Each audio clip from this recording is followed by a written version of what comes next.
I'm on a #1 show. If you want the realest, you go to Vlad TV. This is real. This is authentic. This is everything authentic. This is not shout to St. Laz and all that, but you ain't doing it like we doing over here at Vlad TV. I'm on a #1 show. If you want the realest, you go to Vlad TV. This is real. This is authentic. This is everything authentic. This is not shout to St. Laz and all that, but you ain't doing it like we doing over here at Vlad TV.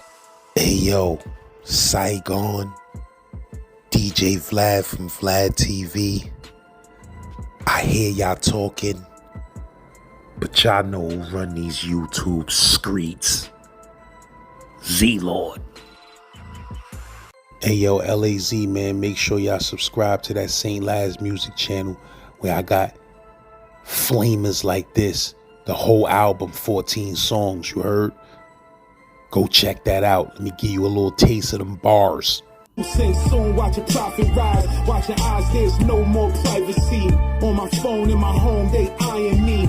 In my dome, I'm aware of this new world. I'm just trying to get chairs for my 2 girls. On that ship, or that boat, or that aircraft. In the hood, ducking shots while they air pass. Hey yo, shout out to the bro Duran. Shout out to the South Bronx. Shout out to the whole Bronx. If you from the Bronx, get in those comments. Let me know what projects, what block, what street, what Ave, what strip you reppin'. You heard? If you from New York City, I need you to do the same thing, baby. Subscribe to the channel, hit that bell so you don't miss no new episodes. Let's get it. I tried to go on the TV room and shut the door so he could just leave me alone. But right before I walked in the TV room, he got a little too close. I felt him real close. I just turned around and smacked the shit out of him. And he was out. So I said, damn. So I picked him up and dragged him inside the day room. Picked him up, dragged him, boom, boom, boom, cracked him in.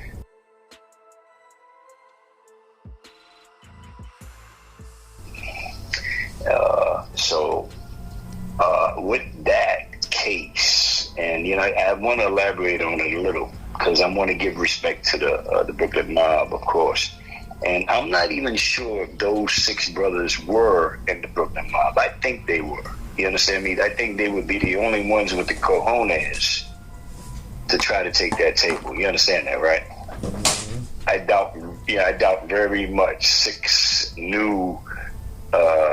I don't know if I want to call them new jacks, but you know what I mean. 6 new, a crew of 6 new dudes had the balls to, say, let's take this table now that these dudes are gone, right?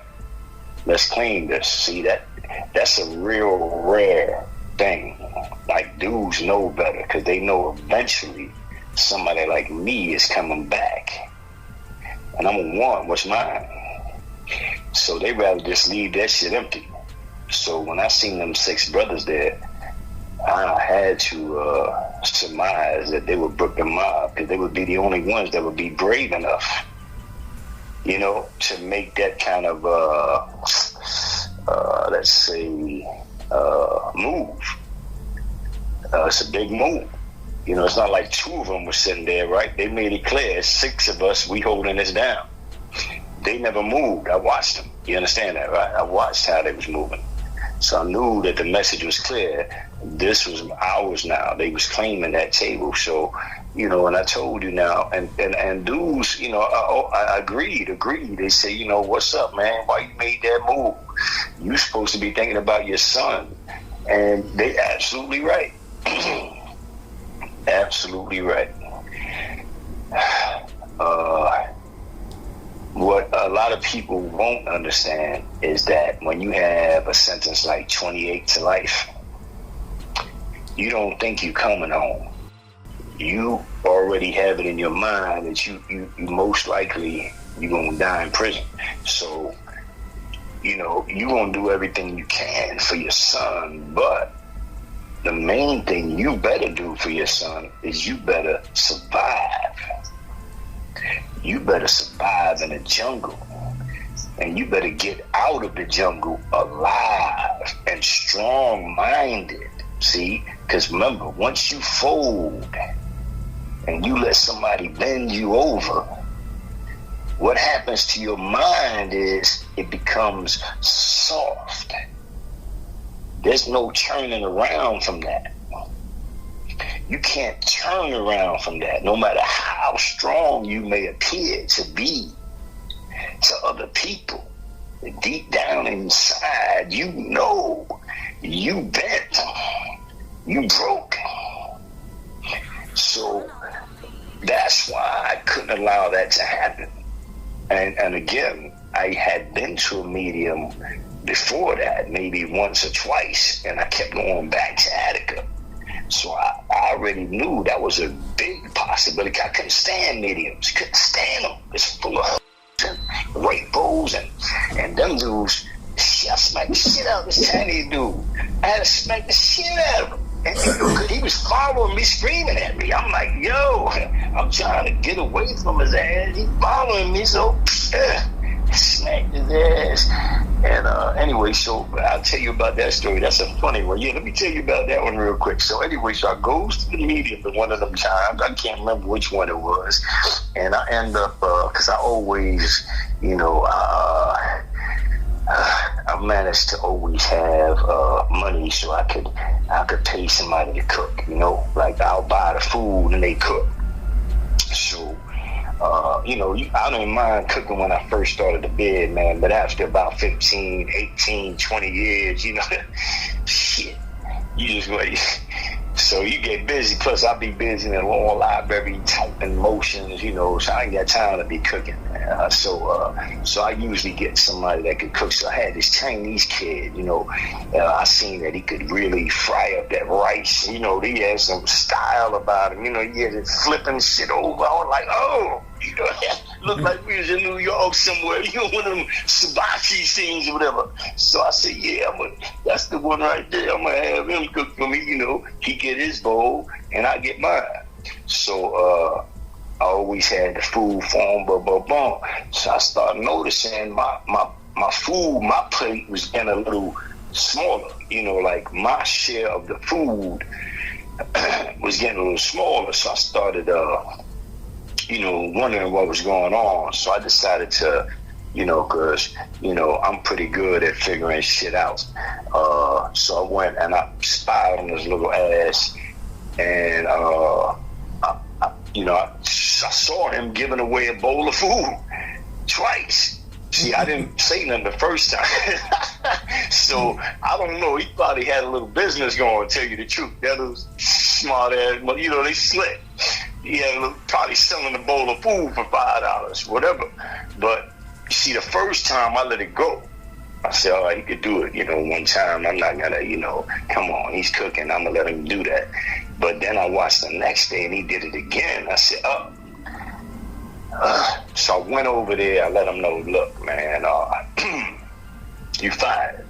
I saw you twice give away a bowl of food. That's not what, you know, that wasn't what we agreed on.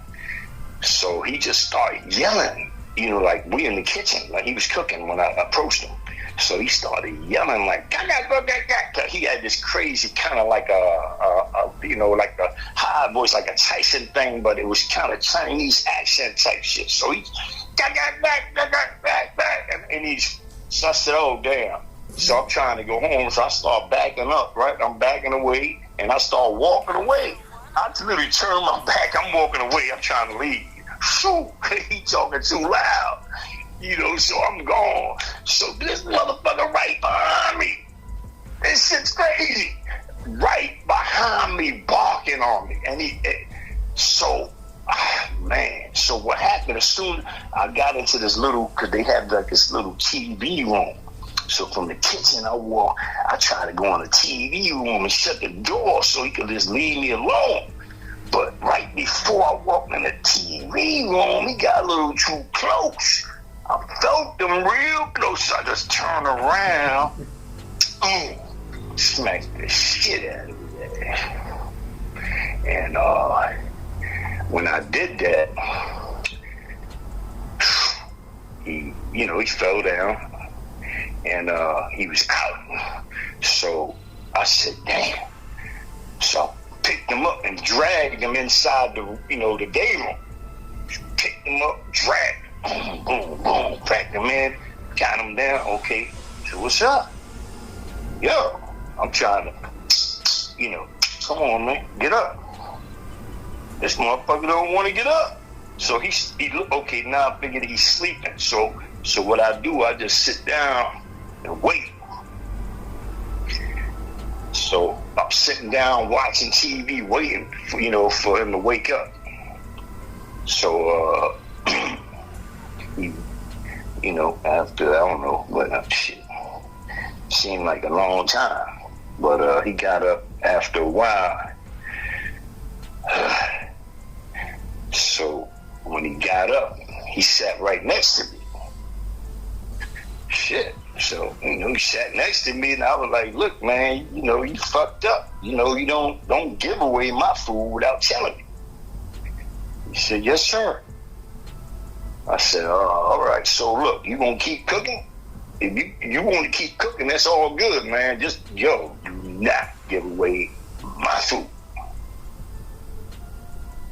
Yes, sir. Yo, that kid became my son.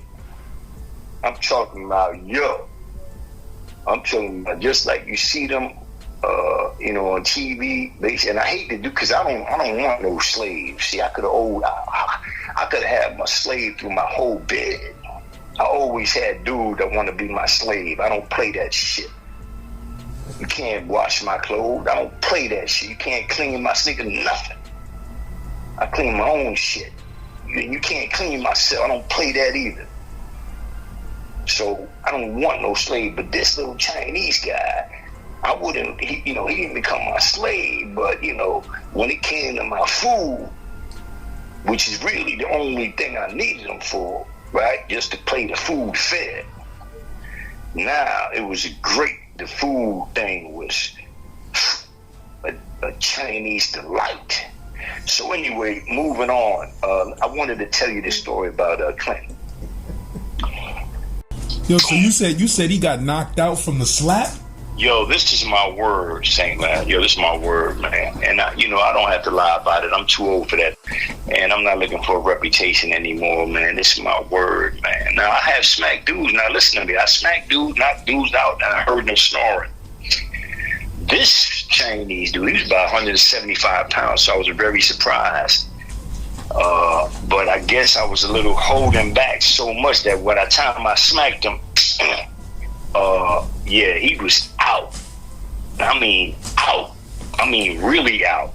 Terrible type thing where I'm going to tell you about this. So I picked him up. I drag him into the day room, shut the door, or try to shut the door, and there's a Muslim brother in the day room.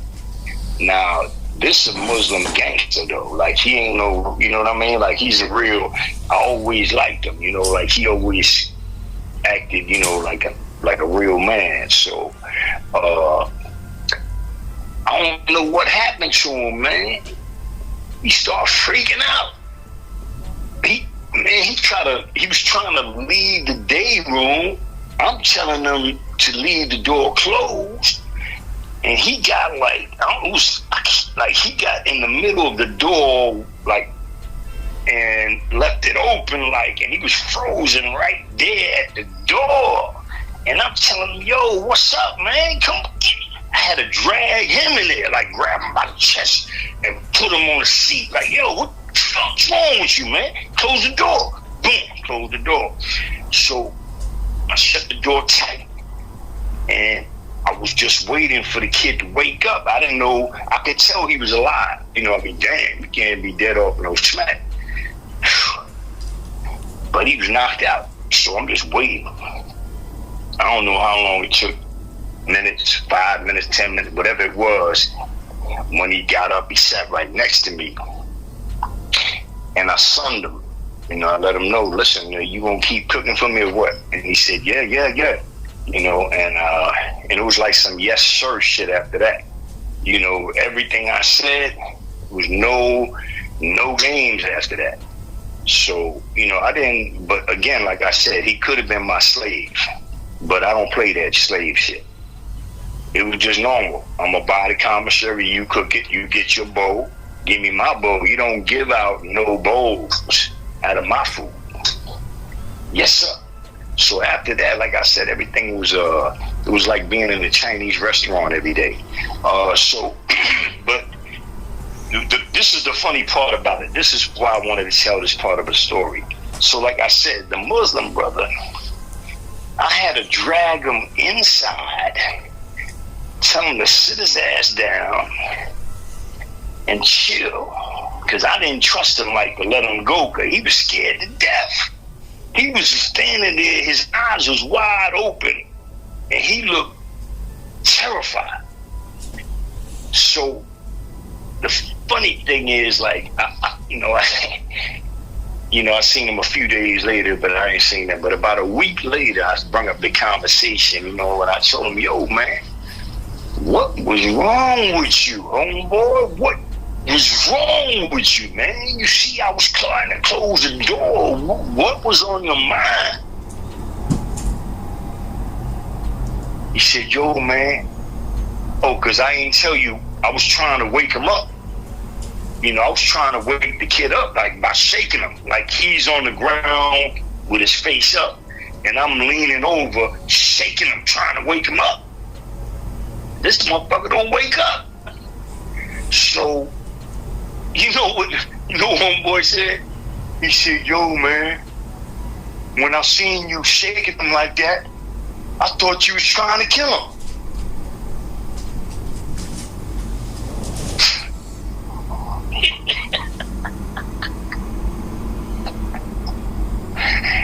Yo, I called Rec off a homeboy for like 2 weeks after that. I said, yo, don't you ever talk no gangster shit around me again. So what happened is, in '94, I got sentenced to 28 years to life for the alleged possession of third-degree gun charges, right? I was indicted for third-degree gun possessions. So I had ran into a dude. He was a Columbian dude, and he was older than me. He might have been 10 years older. I was in my 20s. So he was a Colombian dude, and I could tell by his style that he was a big Willie, big Colombian. Or maybe he was just a horse. But I can tell you he made a lot of money. I'll tell you that. A mule, that's what I meant. Okay. So whatever it was, very humble, always friendly, and he locked real close to me in downstate when we first went upstate from Rikers Island. I believe he was CMC as well, but he was in a different house than I was. So we didn't get that tight. We got tight in downstate. And it's easy to get tight with somebody in downstate because you're lonely like a motherfucker. There's no wreck. You just want to talk to the dude in front of you. You got one or two guys you can see. So anyway, he was one of them guys I could see. So we talked. We was very friendly. I liked him. I seen him on the visit a couple of times. I seen his family. He seen mine. So like I said, we had a pretty good rapport. And like I said, I always seen him with a friendly smile when he used to see me. So now we're up in Clinton. Let me think what year that was. That might have been 1998, 1999. And it could be 2000. I don't know. I was there from 98 to 2001, I think. So one day I was in the auto mechanic shop in Clinton. Anybody who been there knows what I'm talking about. Maybe you could visualize what I'm about to tell you. So I'm in the auto mechanic shop, and in Clinton they got the garage doors that stay open in the summer, so we could get air. So I'm talking about some big giant garage doors. They ain't just little. So anyway, so we working, few of us on this car issue, whatever it is. all of a sudden, heard this big pop, like right outside. And so, I mean, that was one of them kind of sounds that you just have to look and see what that was. You know, it was just something big that bounced on the ground, and it was a hard hit. So when I looked out there, now let me try to remember okay, right. So the first thing I saw when I looked, because, you know, we had to look, there was like 2 or 3 of us, and we just went over to the gate to look, like, you know, what was that? And man, what I saw first was like, it was like a line of water, right? Like a line of water. Like you take a hose, a water hose, and you do a little line, and then you shut it off real quick, right? So you see the line of water, and I seen the line going all the way to the wall. Clinton got a wall, right? Big ass wall, and the line of water started looking like a line of fruits, pieces of watermelon and carrots, grapes, whatever the hell it was. It was like little pieces of fruits mixed with water, and it was like a clear water going all the way to the wall. So then I started looking a little down, closer to me. Oh, shit. I see a dude flat on the floor. His head, half of his head, not the whole head, half of it is gone. That shit is on pieces all the way up to the wall. It just flew off. Whoever it was made sure he landed on his head, because it's only 2 flights up. It's very hard to kill yourself jumping out of a window in that Clinton, that auto mechanic school. The school is like 2 floors only. So it was that Columbian brother with the 28 to life, just like me. His family came to see him in the visit to tell him his appeal, his direct appeal, was shot down. I was on the visit with him, with my wife. I seen the family, how they was looking, they was crying, telling them the bad news. The next day, he went up to the school building, found a little way to get out that window, and found a way to dive like a swan dive. He had to do a swan dive in order for it to guarantee, and like I told you, there's no guarantees in prison. But with that, the way he landed on his head, he must have made sure he went down like a torpedo. Because the head, like I said, it was pieces of fruits all the way up to the wall. And I mean, that was about 25 feet. 25 feet long. Anyway, the moral of the story, I guess, is that I think I remember telling you how I felt like dying when I got the 28 to life. And dudes they might want to lie. They won't want to tell you the truth. They won't want to tell you that what they had, say maybe 15 to life, 20 to life, that they didn't think, damn, man, I'd rather be dead. If they don't tell you, that's cool. I'm telling you, in my opinion, they lying. Because any man who had a good life out here don't want to spend 15, 20 years in hell away from everything. It's just, you know, if you have a half a brain, you'd rather be dead than do 20, 25 years. That's just me. That's my opinion. Anyway, Julio, Edwin, one of those names, you could never know he was a big Willie Columbian. You know, you would never know that. He's very humble, very quiet, you know. Like I said, man, that was a hard hit for me, man. It was a hard reality, a harsh reality of, it took me back because I had already bounced off of that other thing. You know, I was thinking kamikaze like, and I was thinking, yo, you know, they got to kill me. I just want to, you know, I don't want to do 28 years. I mean, that's crazy. So I had to bounce off of that once I met that brother. I forget his name right now, but the case was People versus Green. When he showed me that case, and I knew I could get one of my cases reversed, which was the first trial that I blew to. The first trial I blew to, I was getting that case reversed. So in my mind, they was all going to get reversed.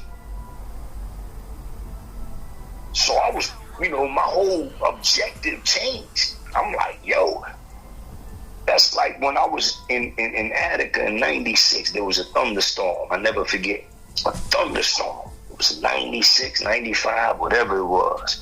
And I remember sitting in the middle of that yard not giving a fuck if I get struck by lightning. Everybody running hot and going inside. I was in the middle of the yard like, man, I don't care.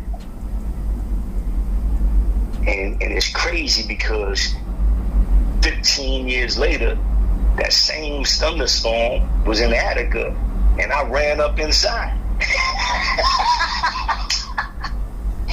I wasn't trying to get hit by no motherfucking lightning. I'm trying to get home.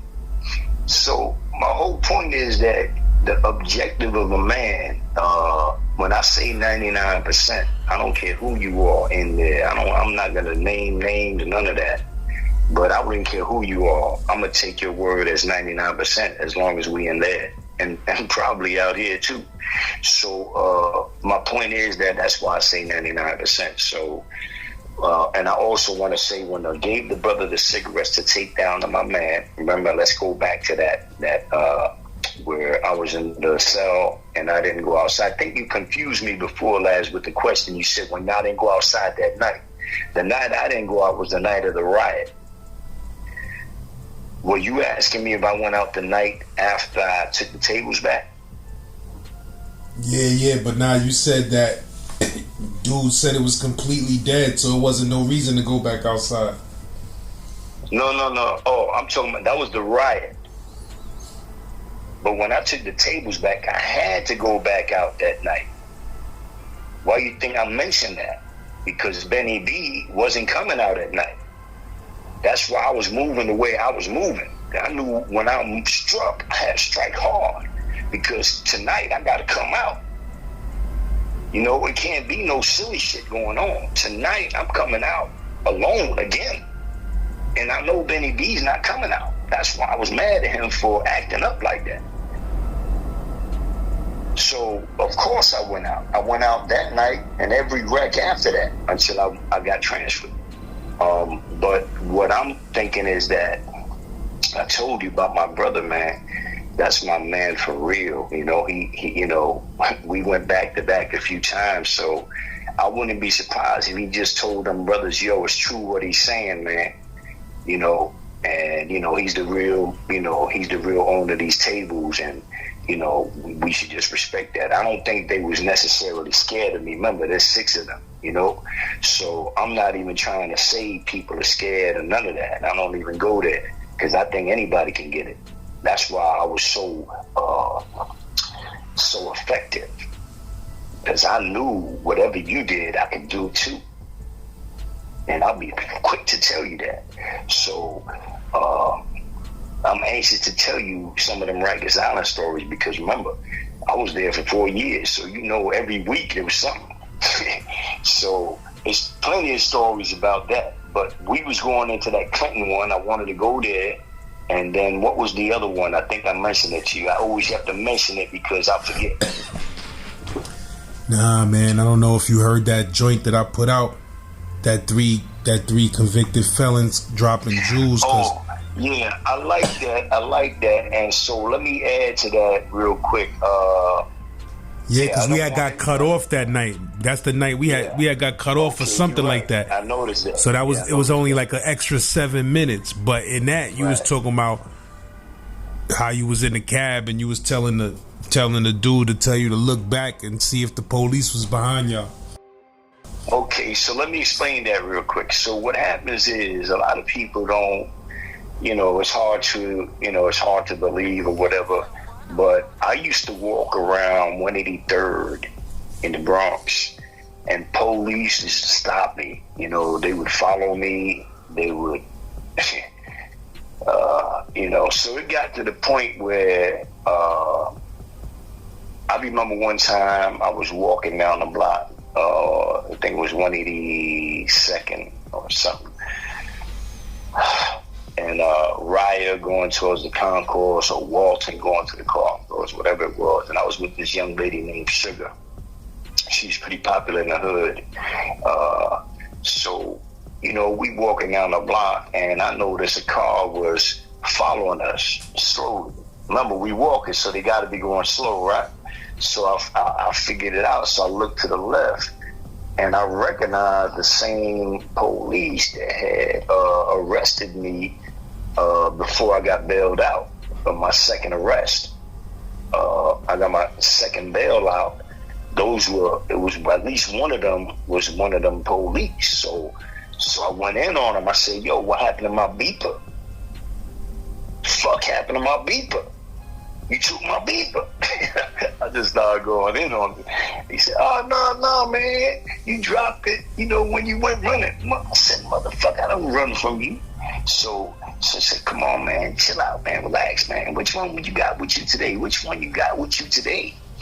I said, what you talking about? I said, I got this one here. So I put my arm around Sugar.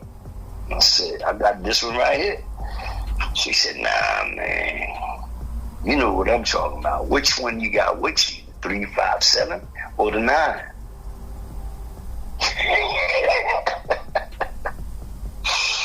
Oh, man. That's what's the problem with 183rd. I had it, so that's why I had the wig on. People think I was going out to do something.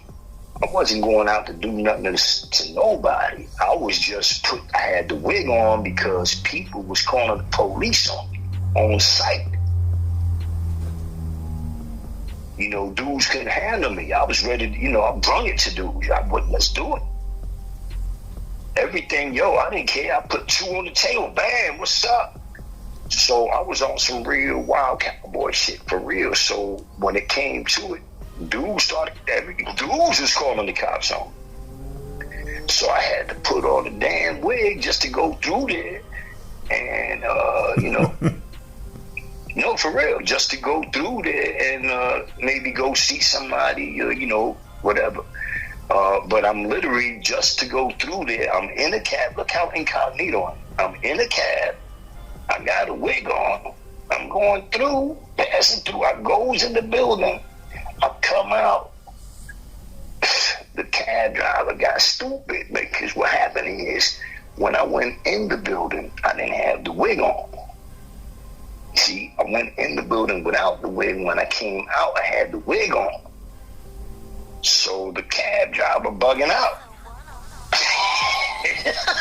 Stupid mother.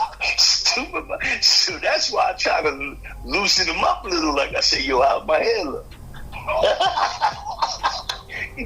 When he start driving, I say, yo, how's my hair look? So next thing I know, we driving towards Burnside. We're on Walton or one of them blocks, Raya, Walton, whatever it is. We're going towards Burnside. And so I see the police on Burnside. And they, shit, so damn. So just my luck. We go down and we make that left up toward the concourse. So remember, they was at the light there. So we made the left in front of them. I ain't trying to look back. I had that bad experience before. Just because you look back, they want to pull you over. So I'm trying to look back. I'm cool. But I said to the cat, because I started wondering why we ain't moving. You know, this damn light ain't changing. So I said, yo, man, let me know if they behind us, man. You know, let me know if they come behind us. Next thing you know, both doors open up. Bang. I said, oh, they both just jumped in on me. Go, we just going at it. I'm just reacting because they went in on me. There wasn't no hold it right there, none of that. They just went in on me, start grabbing me and all that crazy shit. So we wrestling, I'm out the car. Most of the fight was in the car. And then when I get out, there was a little bit of fighting out there. But eventually, of course, you know, they got me, and I got locked up. And so what happened is when I got locked up and they realized that I had the police vest on, you know, that changed a lot of the dynamics. You know, so I got a police vest on and belonged to a lieutenant from the 43rd precinct. So there's a whole lot of shit now, you know, whoa, heat up. How'd you get, you know? So luckily what they did, of course they didn't ask me any questions. They just knew that I had the police vest. So they called my uncle. My uncle's a detective in New York for a long time. You know, all my family, they're a bunch of police. We, you know, they don't fuck with me because I, you know, was a pretty, not anti-police, but, you know, I had been railroaded by police, so I couldn't really love police, you understand? So, and I guess they didn't trust me because they knew I got screwed by police. So they stayed away from me. But when this happened, they called my uncle. And so he asked me, he said, yo, what's up, man? How you get that vest? And so I was telling him, look, man, I bought it in the streets. You could, you know, buy a vest anywhere. These days, crackheads sell everything. So I told him I bought it from a crackhead, my boss. So he got mad at me. He said I was lying. You know, we started going out. I said, yo, motherfucker, you told me, one thing you told me, as a matter of fact, you know, I'm glad they called you because you told me to call you if I had to get arrested with a gun charge. You said you could help me. Oh, I never said that. Oh, shit. So you know how that went. Anyway, point is that the dude, all right, so the best thing was, I guess, something they wanted to know about, and they never did find out. I got 10 to life for that trial. Let me see what happened. I had a witness come to the trial. She testified that we was rumbling in the streets, and she never seen me with a gun. You know, it was one of them things. But anyway, the point is that anything else you wanted to know about that vest? I mean, you know, you gave the time back, so I don't even want to play around with that. Yeah, no, that's a case I can talk about because it's, you know, it can never. It's like being acquitted for murder. I was acquitted for murder. If I want, I can talk about all that, but you know, I just stay away from it because I had a respect for the families. No doubt. How did you get that vest? So the vest, you know, it's crazy because I actually had a heavier vest on before that vest, and I got hot. It was too hot. It was too heavy. So I switched it. To the lighter vest. I didn't think about police vests and nothing. There's just a bunch of vests I got a selection of, right? I'm looking at the vest. Shit, I don't care what it. That shit is light and it's working good. I can tell it's working good. I grabbed it. You understand me? I don't get all. I got a selection of shit. Back in the days, man, I had a selection. I had, man, a lot of dudes, they don't want to admit it, man. A lot of dudes had crazy, crazy love and respect for me. I could go to them and get whatever I wanted, you know, and including the best. Like, that was something I literally said, look, take this one back and let me take that one. All right, here, bam. They didn't say, yo, it belongs to police. You know what I'm saying? I'm not, we don't got time to talk about stuff like this. I'm leaving. Boom, I'm switching. Shoot. I'm out. You know, so, yeah, that's one of them things. But there's plenty of them, I'm sure. A lot of people have access to that because what happens is they break in the cars or whatever. From what I understand, this particular vest was broken into a car. The lieutenant's car supposedly was broken into, and the vest was stolen. So, but you know, the coincidence is, remember, I got the uncle in the 43rd precinct, so that's why they called him. You know what I mean? Like, if I was some kind of dirty grime bag or grimy motherfucker, I would say he gave it to me, right? And make a deal and get the fuck out of prison, which a lot of people might do, but you know, I didn't do that. But I did wish he could help me with the gun, bullshit gun charge. You know, my gun charges, there was no bodies, no shootings, nobody. There was no witnesses. The police were the witnesses against me, only the police. So, you know, it's very hard to swallow that. It's very hard to swallow that. Every day you wake up, it's hard to swallow. You know, dudes do crimes or whatever, and they could kind of say, yo, I got to do the next 15 years, you know?